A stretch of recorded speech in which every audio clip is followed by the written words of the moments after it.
There you go. So when the price of one changes, what happens to the demand for the other? Let's say the price of fertilizer goes way up. Will that reduce your demand for a certain type of crop? Probably.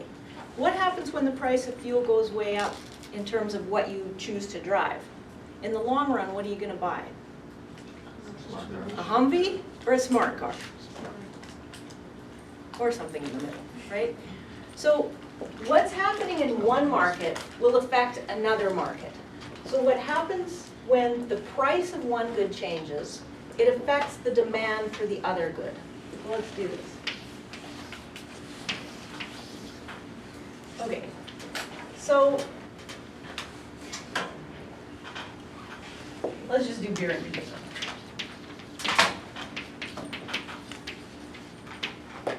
So if I have a market for beer and pizza, I have demand, there's willingness to pay.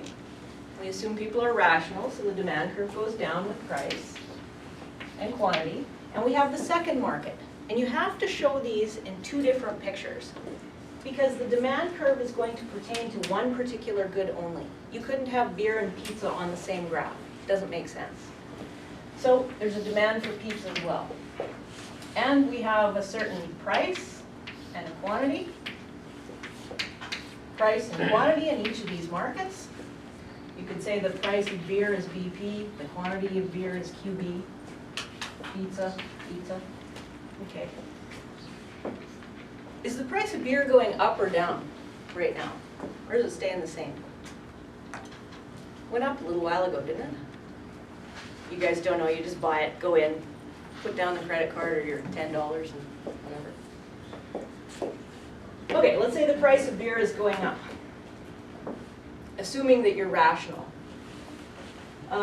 Let's say that the supply of malt, one of the ingredients, has fallen to S prime.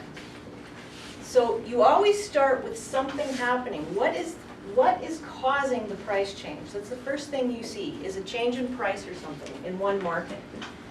Why that is happening is because either it's an exogenous change in supply or an exogenous change in demand. At the same time, we could also say, well, school is back in. All these 17,000 students who are attending university and have moved back from wherever have greatly increased the demand for beer, shifting the demand out. Okay? Ag Bag Drag probably does that.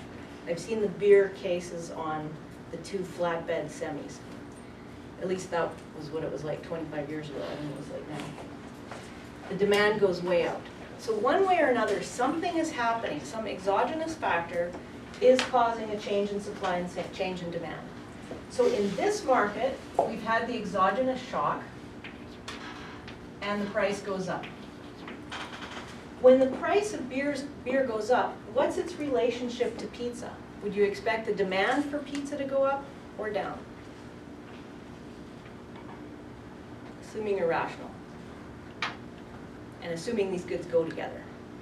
If the price of beer goes up, theoretically you consume less beer. Quantity drops here. Because these goods go together, are you going to consume as much pizza? No. So the demand for pizza falls. Okay? So if we put a supply curve in here, the price would go down and the quantity would also go down. Okay? So what happens is a change in the price of one good will affect the demand for the other good. If they're complements, it means if the price of good A goes up, the quantity or the demand for good B goes down. Okay? So think about this in terms of the article that you're working on right now. Are any of the goods in that article substitutes or complements? We'll do substitutes in a second.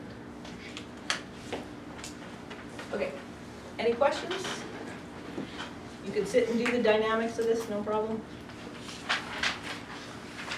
Let me know if I'm going too fast or too slow. If I'm going too slow, you can tell me and I'll go faster. Any questions about it? No? Okay. You guys are particularly quiet today?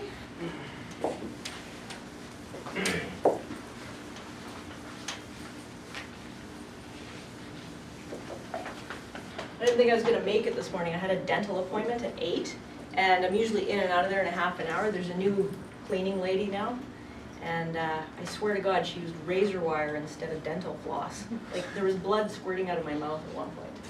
Then she said, would you like me to freeze you for a cleaning? No, just finish. Be done with it.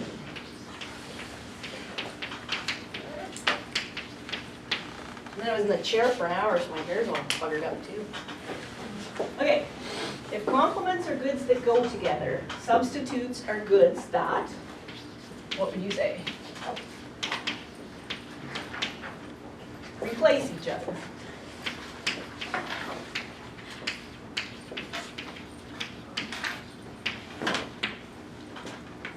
So again, you have two markets. Market A, whatever that is, and market B. And there's a demand for A and B, and we've got price and quantity. P1, P1. P1, Q1.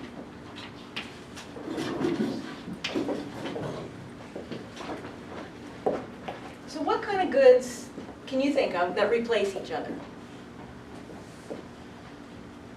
Different alcohol types. Okay, depending on who you are.